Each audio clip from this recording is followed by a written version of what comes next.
काल आमचे दैवत सुशीलकुमार शिंदेसाहेब, सोलापूरच्या लोकप्रिय खासदार माननीय प्रणिताई शिंदे यांच्यावर सोलापूरच्या शिवसेनेचे उपनेते शरद कोरे यांनी एकेरी भाषा केली व त्यांच्या गाडीची तोडफोड करण्याची भाषा केली।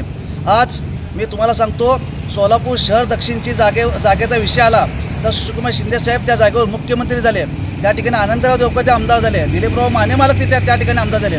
दक्षिण जागा आमची असतानासुद्धा आम्ही सर्व लोक शांत होतो, परंतु काल तू जी भाषा या शरद्या कोळीने केली त्याला मला एक सांगायचं आहे। एकीकडे उद्धव ठाकरे एक सज्जन माणूस शिवसेनेचं नेतृत्व करतो आणि असल्या या फालतूक माणसाला शिवसेनेचा उपनेता केला आणि उद्धव एक प्रकारे बाळासाहेब ठाकरेंच्या विचाराचा एक प्रकारे अपमान झालेला आहे। तिकडे सोलापूरमध्ये निष्ठावंत सैनिक असताना अशा या खंडणीखोर ते पैसे देऊन तिकीट विकत देणाऱ्या या माणसाला आपण उपनेता केला।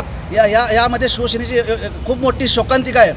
आपल्याला माहीत असेल, सोलापुरामध्ये वाळू तस्करी व तसेच खंडणीखोर बलात्कारी असे विविध गुन्ह्याने गाजलेला हा शरद कोळे याला सांगायचं आहे, तुझ्या ऑफिससमोरून तू कालचे वक्तव्य केला की ताईंची गाडी फोडील। मी तुला आज सांगतो, तुझ्या ऑफिसहून मी आज बोललो आहे, तुझी गाडी ज्या दिवशी त्या ऑफिसमध्ये समोर थांबेल त्या दिवशी तुझी गाडी फोडल्याशिवाय हा युवक काँग्रेसचा कार्यकर्ता शांत बसणार नाही।